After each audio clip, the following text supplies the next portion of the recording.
told me this morning I'd be here now, I wouldn't have believed you. What a long and winding road we've taken to wind up where we are now.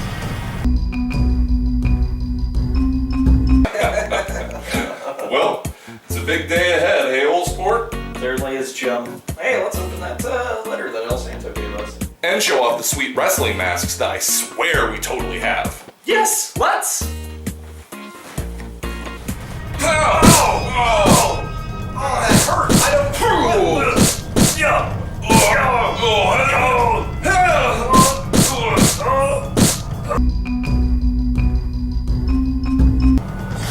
Or maybe not.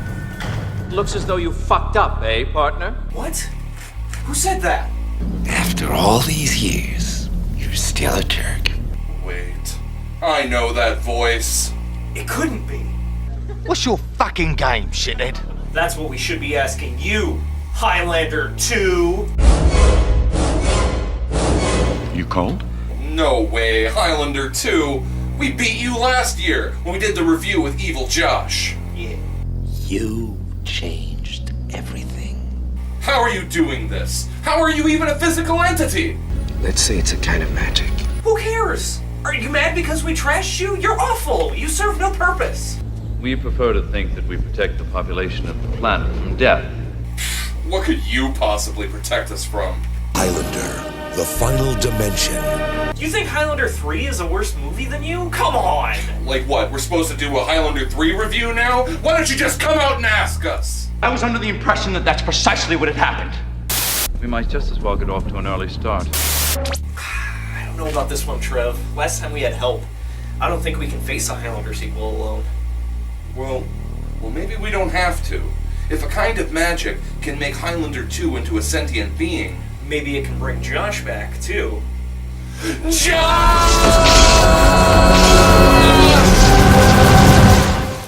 Greetings, shitheads.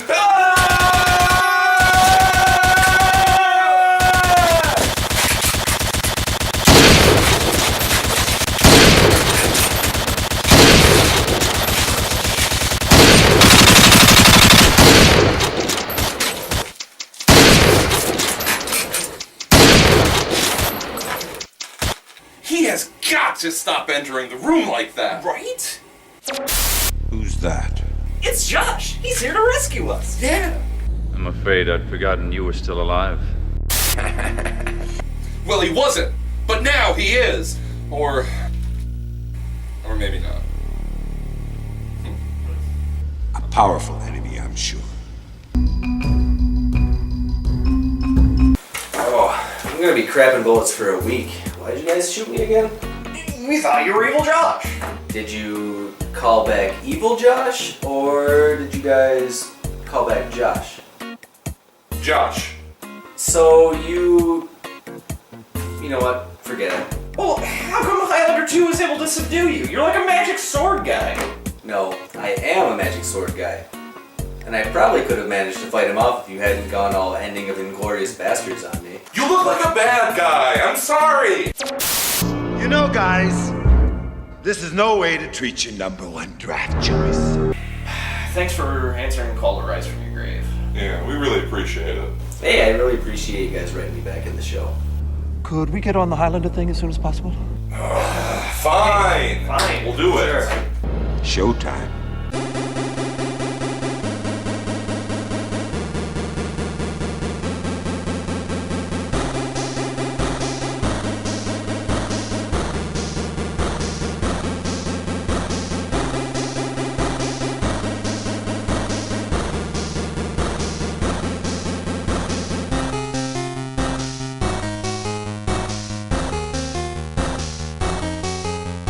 Welcome to Jake and Trev Review Everything. I'm Trev. And I'm Jake. And this, of course, is Josh. Many of you probably think you remember him being on the show before, but you'd be wrong. It was actually Evil Josh from the opposite dimension. So let me be the first to formally welcome you. It's good to finally have you on the show, Josh. Thank you. The movie we're going to be taking a look at this week, not at our behest. Our hands are being forced a little bit. I mean, a little bit. It is a rather unique service to Don't you agree? But we're going to be taking a look at Highlander 3. Throughout the ages, he has traveled through time. But the ultimate evil has found him. His name is Cain. Some say he's the devil himself. Two enemies from another time are about to collide in this one. There can be only one.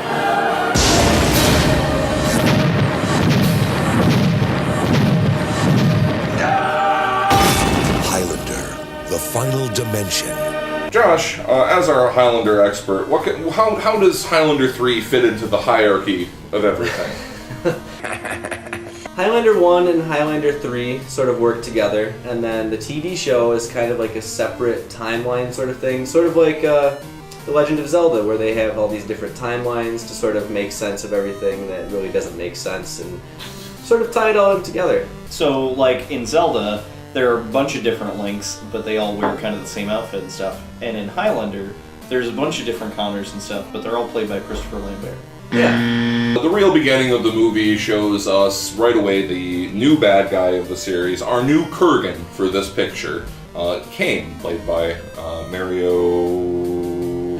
Totally blanked on his name. Mario. Mario Van Peebles. Ah, yes. Oh, yes, of course. Connor has made the journey far to the east to Japan, not unlike his former master, Ramirez. Apparently, after having lost Ramirez, he decided to copy his master's journey. I left my home in the Highlands of Scotland and began to wander the world searching for answers. I feel like if you're a Highlander in the Highlander universe, you spend, like most people in real life only get to train with like one master or learn one art. But if you're a Highlander, you get to train in everything. So Cain is in Japan looking for the sorcerer Nakano. Apparently some other immortal who has exceptional power. And we know how these go. Immortals are looking for other immortals. Off goes the head, in comes the powers, And we are introduced to a power that is totally separate from being a Highlander. It's not an intrinsic Highlander power. It's the power of illusion. Magician. When you behead a Highlander as a Highlander, you get their powers, assumedly their knowledge and their fighting abilities and those kinds of things. And they've never really brought up any kind of magical power, like being able to throw Hadokens or, a nunchuck and grow into big size, or any sort of real powers. Nothing, huh? Not even first thing in the morning? Little... So, well, if you summon it all up, all at once, in one moment, you can achieve something glorious. Oh, I think I've had enough of you. The best you get at any sort of magic is a kind of magic, like you can feel the heartbeat of a stag and whilst running on the beach. So Connor is trying to learn these secrets from Nakano as well, and apparently he's some kind of great student because he's, we do a montage right away. You see him learning some kind of new special Highlander technique. Oh yeah, it's where you turn the color filter over, and then you repeat it 3 times, and then you steal somebody's sword.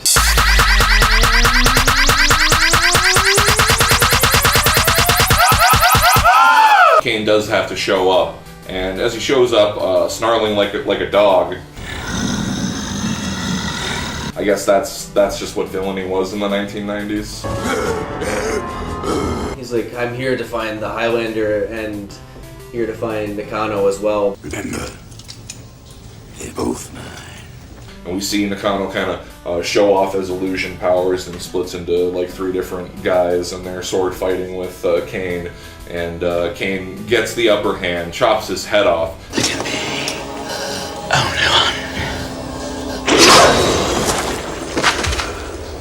no. That just narrowed us down to 1. And then we see Nakano do something that we've never seen any other Highlander do again. Kind of, again, speaking to his, above and beyond power.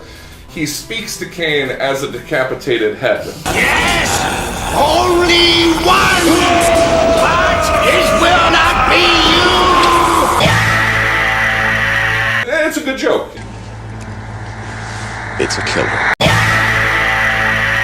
And apparently there's some sort of quickening resistant ore that is, threaded throughout the cave. Well, that's why he built his dojo there in the cave. Right, so that something like this, if there was ever a quickening, the entire cave system would start collapsing on whoever was still inside. So it was Nakano's last trick to try to seal Kane and his henchmen away forever. So wait, what does that say about how he wanted Connor to take his head? Just strike at my head and you will take all my knowledge. I will not. Do you think the same thing would have happened if Connor had taken him up on the offer? Would Connor have been trapped in the cave? There can be only... But as this scene is set in the past, of course, we know that the Highlander does make it out of the cave. And he makes it, of course, into the future, into the modern times, past what he assumed to be the gathering. What gathering? Connor! Heather, please! The next thing we see is a archaeological dig site that's been constructed around where the Cave of Nakano was. And I don't think they know what kind of sciencing they're doing. No, There's way too much equipment here. I don't know if they're doing science or they're doing archaeology. Are we digging for artifacts or are we making death rays in here? Yeah. What's going on? Maybe both. So this is the first introduction of the lady character in this movie, and Alex. Konnichiwa, Alex-san. Ohisachiburi desu. Konnichiwa, Takamura-san. And she shows up here to help with the dig site, which is the former mountain dojo of Nakano. Nakano is a legend. So we know what's going to happen. Kane's going to bust through because they've been digging him out for him. Right. And this leads to a few questions, and they're one after the other. The most important question, before any other questions, is how did the gathering end with Connor and the Kurgan in the first movie if they were still alive? If they were like frozen in ice or something, then that would make more sense because they'd be like frozen, maybe like the quickening or the power of the source or whatever. It don't matter. None of this matters. Couldn't detect them on their magical radar or whatever, but they're just in a mountain. Connor doesn't know anything's wrong until they escape. You would have a catalog of all the people that that down the chain. It would be like a family tree of beheadings. Mm-hmm. Where you know could tell, who beheaded everybody. I beheaded this guy, who beheaded this guy, who beheaded this guy. It'd be like the first third of the Bible. When Kane shows his face outside of the tunnel here, the very first thing that he says is he looks to one of his henchmen and says, "Find the Highlander." Just find him. Like, really? You were that focused on this for 500 years that not like, I gotta get a drink of fresh water, or like, let's see the light of day that we haven't seen for 500 years. Now that you're born again, what do you want to do? Broadway takes, seduce some women, play Nintendo? So they get out there, he tells one of his henchmen to go and get the Highlander, and the other one's like, Where are we? What's happening? He's like, nothing really left for you to worry about, my friend. And then he cuts his head off, and it's the dumbest shit ever. You've been in this fucking mountain because you Highlanded somebody 500 years ago, and it all trapped collapsed. you. It trapped you, and you're not out of the mountain. You're out of the section of the mountain you were trapped in. You're still under the mountain. Right. And you're gonna do it again 500 years later? You're dumb. And this is the first time then that we get caught up with where Connor is in the modern setting, and he's in Marrakesh. For no reason. This is a location that they shoot at, it looks nice, not really important to the story at all. Right. And we learn that Connor is his lady friend from the first Highlander movie is dead, and I know what you're thinking, she died of solar radiation. Incorrect. No, apparently they decided in the script to offer through a car accident. Look, they scraped her off a highway in Scotland 7 years ago. She was killed instantly, but he walked away without a scratch. I'm assuming that somewhere before she died, they adopted a son together to try to live out their lives and raise, because he's shooting immortal blanks. You cannot have a family. We cannot have children. Connor! Heather, please! I feel like it's the James Bond Dame syndrome, where you have, in every James Bond movie, he woos some woman. Aren't you in the wrong room, Mr. Bond? Not from where I'm standing. And then in the next one, you don't know it, like, nope. Well, because people like watching him woo somebody, and you can't woo somebody after you've wooed them. That's a double wooing. Woo woo! It doesn't work. Right, but then he's single again by the beginning of the next movie, and there's no explanation. I feel bad for every woman that's been in these Highlander movies. Because, assuming, like, the one in 2 got lost to time and space. Oh, damn. The one in 1 got hit by a car, like, and she got hit by a car and died of solar radiation. You only live twice. The biggest tragedy of introducing this story element with him having an adoptive son is that he leaves him behind.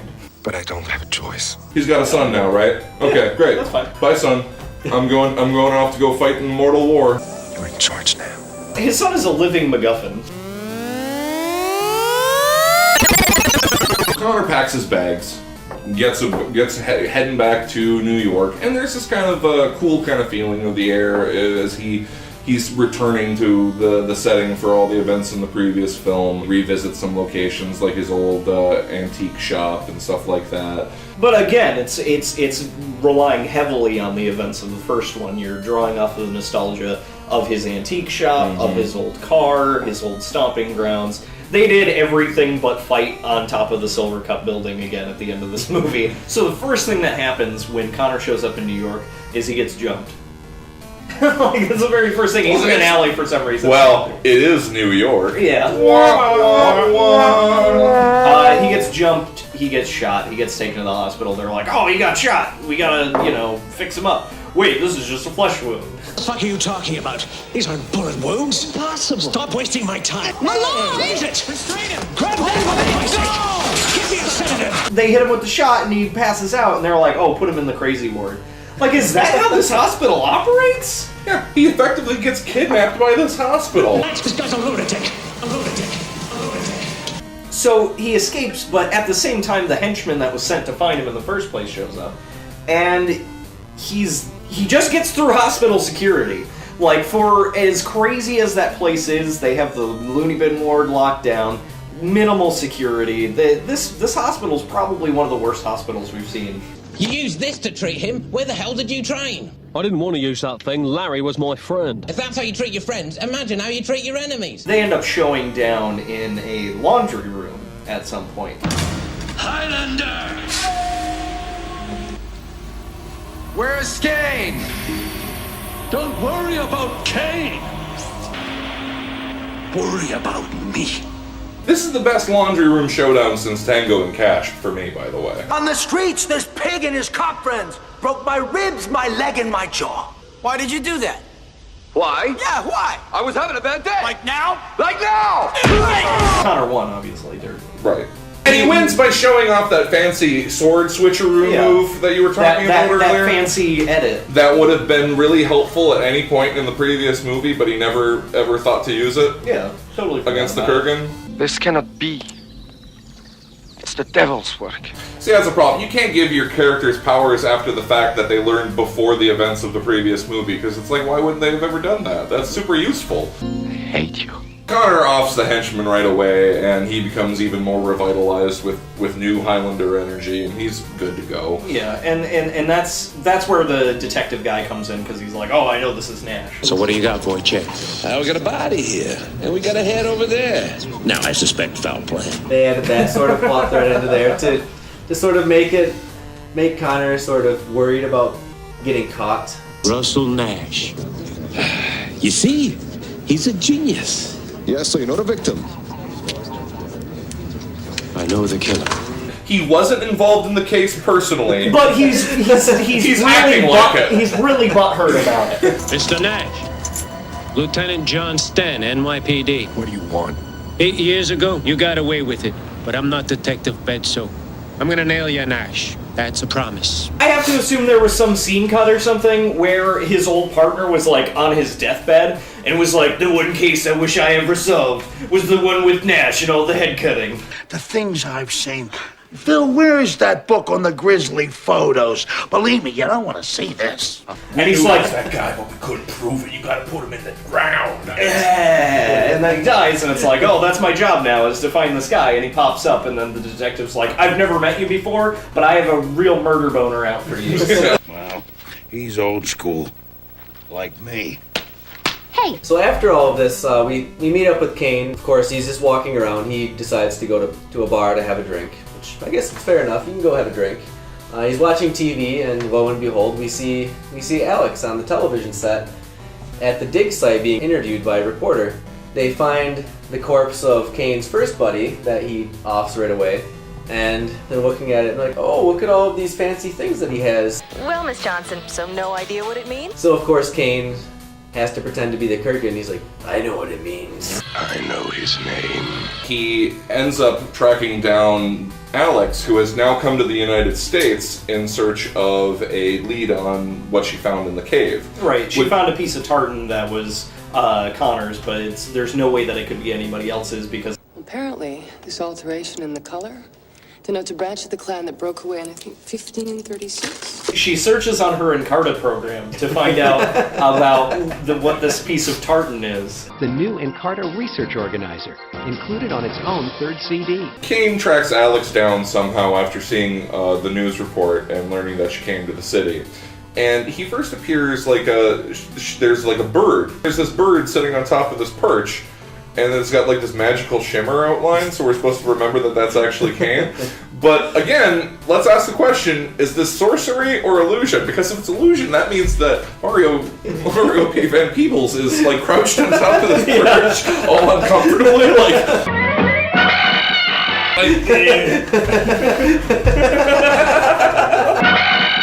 And then he goes in there and Kurgans it up a little bit.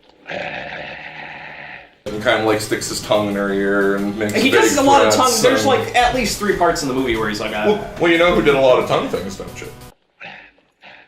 Mike Ironside. Yeah.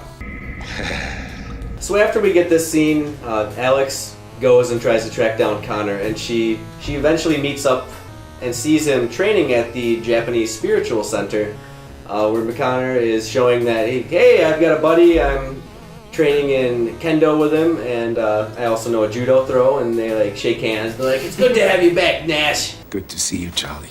He goes up to this cool-looking waterfall fountain, and he's like splashes his face, and then he has this flashback to a water fountain in France near the beginning of the French Revolution, and he's riding horses with this woman that he just met. Almost immediately after, they're making out and having very gratuitous sex in the barn. Like, they really upped the ante in this movie. The France part is really just to introduce the subplot of Connor boning Alex's great-great-great-great-great-grandmother. It's kind of weird. It's a little creepy. Mm-hmm.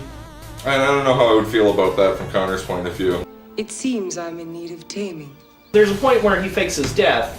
Like, right as he's about to be put on the chopping block, there's another Highlander that's like, I'm here to take your place. And he's like, okay, whatever. So he gets his head chopped off. But then the great-great-grandmother thinks that it was actually Connor, so she goes on and lives her life, and then he shows up at her place later on being like, oh, now I'm gonna bone her again. But then it turns out she has a new husband and a daughter.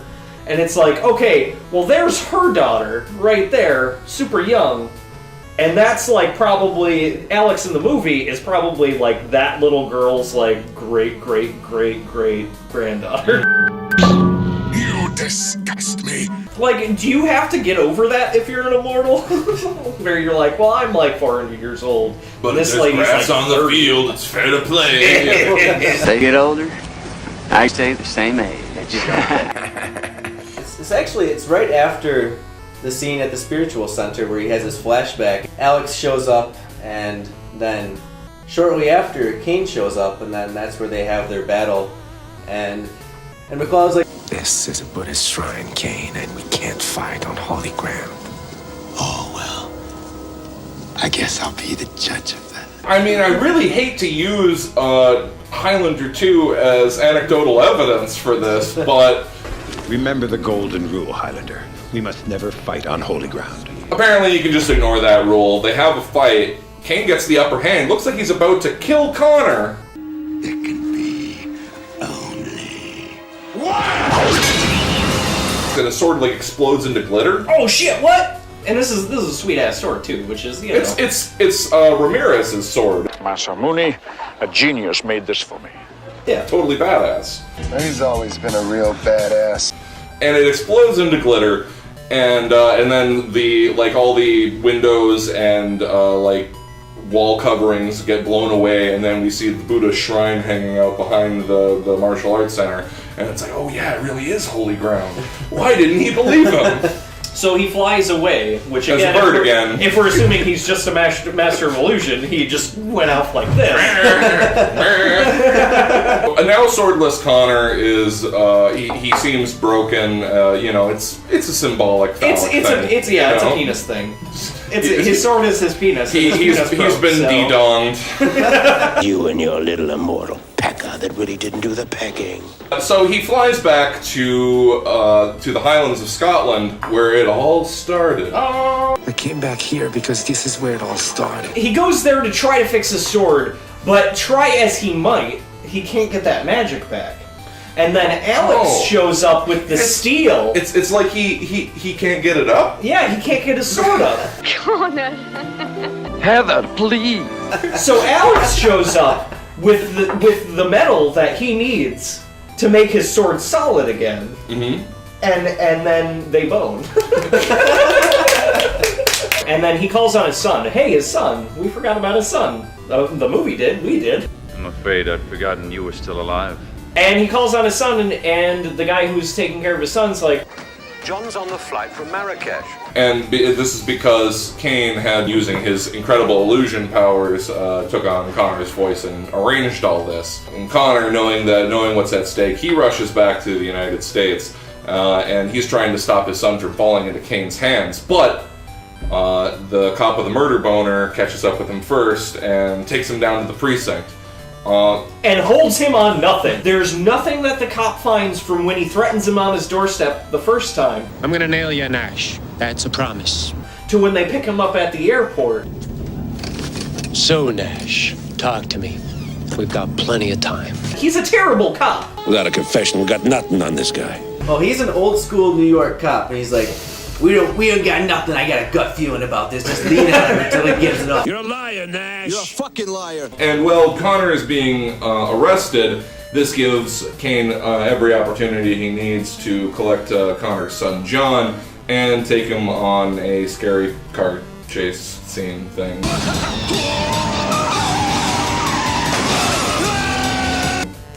And we've never seen that before.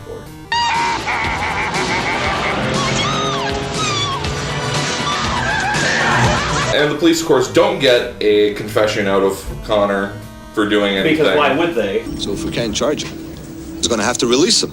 And they let him go, and then that is the end of the cop storyline. They never come back after this. Done. This cop has also failed to put the case to bed. One day you'll make a mistake, and when you do, I'll nail you.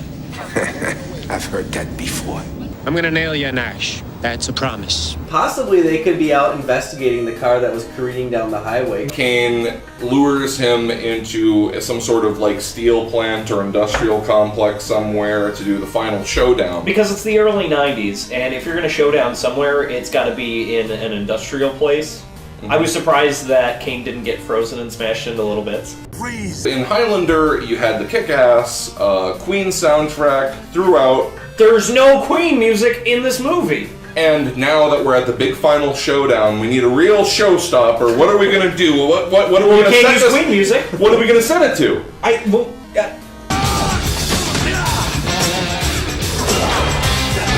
Dr. Feelgood? What? It's not even Dr. Feelgood. It's like the public domain ripoff of Dr. Feelgood. They're like, that little bitty change. It's not the same. In the end, what we all suspected was going to happen happens. Yeah. Connor loses, and Kane gets the prize. Right.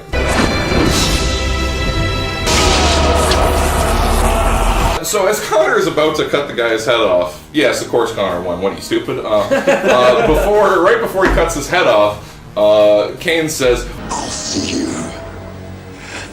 in hell.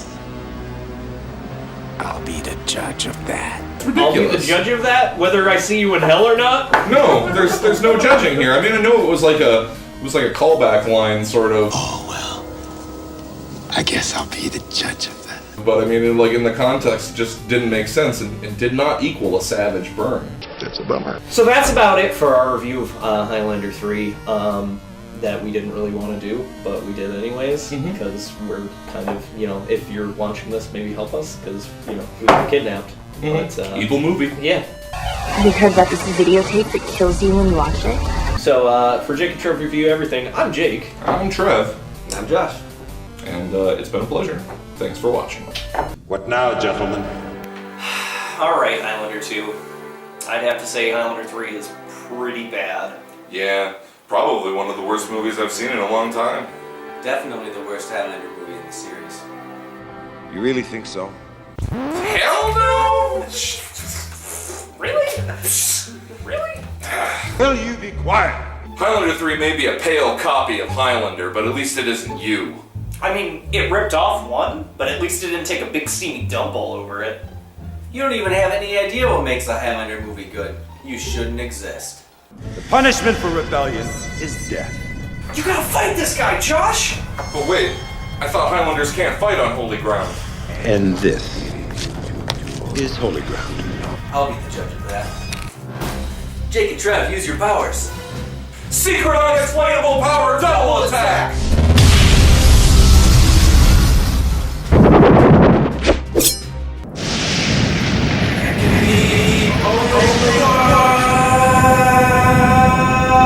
He said it! That was great! Yes! Yeah. Wait, that wasn't like an evil or dark quickening, was it? No, that's bullshit. That doesn't happen. Listen, Josh. We wanted to say something. We're sorry for... Wait, stop, okay? I'm a Highlander. Seriously, bros? This isn't my first rodeo. Definitely not the first guys that have killed me, but you're definitely the first ones that have brought me back. You guys want to call it even? Water under the bridge? Oh, thank God. I was getting really sick of apologizing this season. Me too. And in fact, I wanted to give you guys a present. After I took all of Highlander 2's knowledge, I found out that my sword, this sword right here, is in fact the next MacGuffin that you two fine gentlemen are looking for. Oh shit! What? Look! Take it.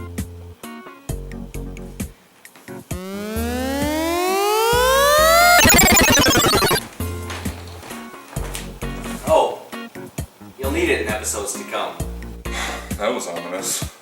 It sure was. But since I'm certain they're dead now I'm off on a fantastic new journey to get houseplants. But won't you need a sword on the road? Roads? Where I'm going, I won't need swords. I mean roads. You said roads, right? Whatever.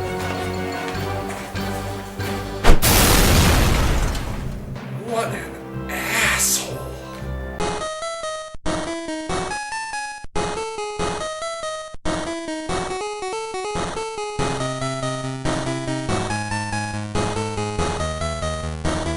Peanut butter disaster.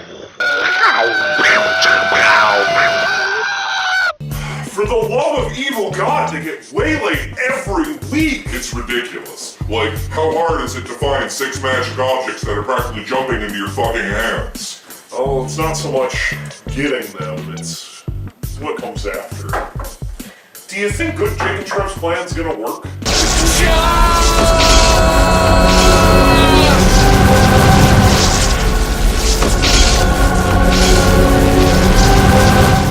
Good morning.